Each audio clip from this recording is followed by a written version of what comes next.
আজানের আগেও পরে সালাত সালাম দেওয়া কি, এবং সুন্নি হয়েও যারা আজানের আগে ও পরে সালাত সালাম দেয় না তাদের জন্য বিধান কি? দেখেন, আজানের পরে দুরূদ শরীফ পড়া স্পষ্ট হাদিসে রওয়ায়াত আছে।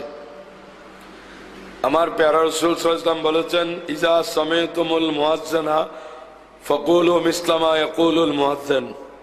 তোমরা যখন মুয়াজ্জিনকে আজান দিতে শুনবা তো মুয়াজ্জিন যেরকম বলে সেরকম বলো, শুধু হাইয়া আলাস সালাহ হাইয়া আলাল ফালাহ সময় লা হাওলা ওয়ালা কুওয়াতা ইল্লা বিল্লাহ এটা বলবা। এরপর সুম্মা সাল্লু আলাইয়া, এরপর আমি রসুলের উপর দরুদ শরীফ পড়ো। সুম্মা সালুল্লাহ লিয়াল ওয়াসিলা, তারপর তোমরা ওই দোয়াটা পড়ো, আল্লাহুম্মা রাব্বা হাযিহিদ দাওয়াতিত তাম্মা ওয়াস সালাতিল কায়েমা আতে সাইয়্যিদানা মুহাম্মাদানিল ওয়াসিলাতা ওয়াল ফাদিলা। এ আল ওয়াসিলা সুম্মা সালুল্লাহ লিয়াল ওয়াসিলা, এই দোয়া পড়তে বলছে। এখন আজানের আগে কখন শুরু হলো?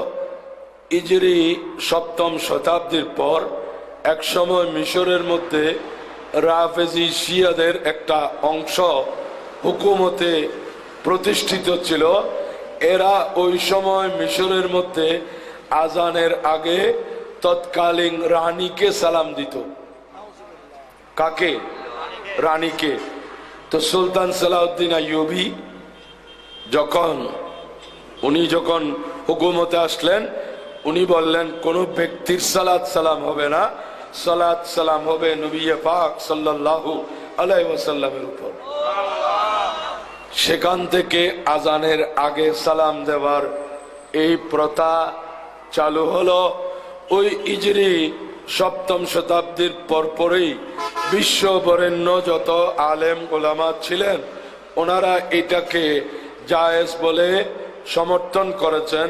বিশ্ববিখ্যাত মুহাদ্দিস হযরতে আল্লামা শামসুদ্দিন সাখাভী আশ-শাফিঈ রাহমাতুল্লাহ আলাইহি, যিনি ইন্তেকাল করেছেন 902 হিজরিতে, উনি আল কওলুল বদী ফিস সালাতে আলাল হাবিবিশ শফি এই কিতাবে লিখেছেন, আজানের আগে যারা সালাত সালাম পড়বে ওয়া ইউজারু ফাইলুহু, এই কাজ যারা করবে তারা সওয়াবের ভাগী হবে। আচ্ছা, এখন যারা আগে পরে দুইটার বিরোধিতা করতেছে, এরা তো একটার ক্ষেত্রে তো স্পষ্ট হাদিসের বিরোধিতা করতেছে। আর যারা সালাত সালামের বিরুদ্ধে, আজানের আগে আজান লম্বা হয়ে গেছে, কি বলতেছে? আজান লম্বা হয়ে গেছে। আচ্ছা, লম্বা কেমনে হলো? আচ্ছা, এই চাদরটার এইদিকে যদি আমি একটা কিছু দিই লম্বা হবে না? এটা লম্বা হয়ে যাবে না? এটার সাথে যদি আরেকটা জোড়া দিই তো এদিকে দিলে হবে না? এদিকে দিলে কি বেটা হয়ে যাবে না? তাও লম্বা হবে। তো যারা বলতেছে দরুদ শরীফ পড়লে আজান লম্বা হয়ে যায়, তো তাদের কাছে প্রশ্ন করব, আজানের আগে পড়লে লম্বা হয়, হাদিসে যে পরে পড়তে বলছে তখন লম্বা হবে না?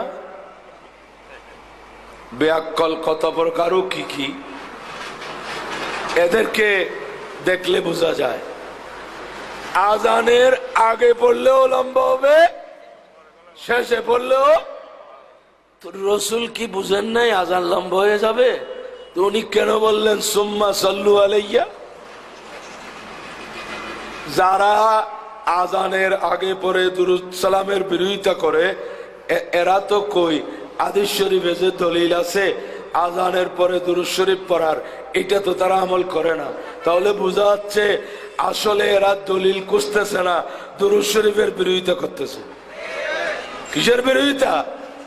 দুরূদ শরীফের। সুতরাং এই দুরূদ শরীফ আমি মনে করি যারা আগেরটা নিয়ে প্রশ্ন তোলেন এটা দলিলে নাই, তো ঠিক আছে আপনারা পরেরটা করেন। এটা তো ফরজ ওয়াজিব নয়। তবে বর্তমান সৌদি আরবের সবচেয়ে বড় আলেম হিসেবে যারা অভিহিত ছিল, এই যে বিন বাস, আব্দুল্লাহ বিন বাস গ্র্যান্ড মুফতি ছিল, সেও লেখছে আজানের পরে নবী করিম সাল্লাল্লাহু আলাইহি সাল্লামের উপর দরুদ শরীফ পড়া সুন্নতে মুআক্কাদা।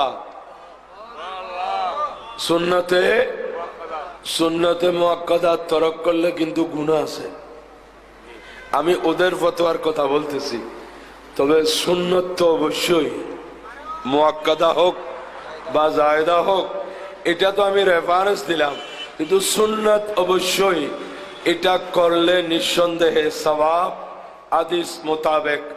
আর যারা এমনি আগে ছিল না বলে করতেছে না, এই জন্য তারা গুনাহগার হবে না, করলে সওয়াব পাবে। করলে আর দুরূদ শরীফের প্রতি ঘৃণা রেখে যদি বিরোধিতা করে, তো তার ঈমানের জন্য আশঙ্কা আছে, ঈমান নষ্ট হয়ে যাওয়ার সম্ভাবনা আছে।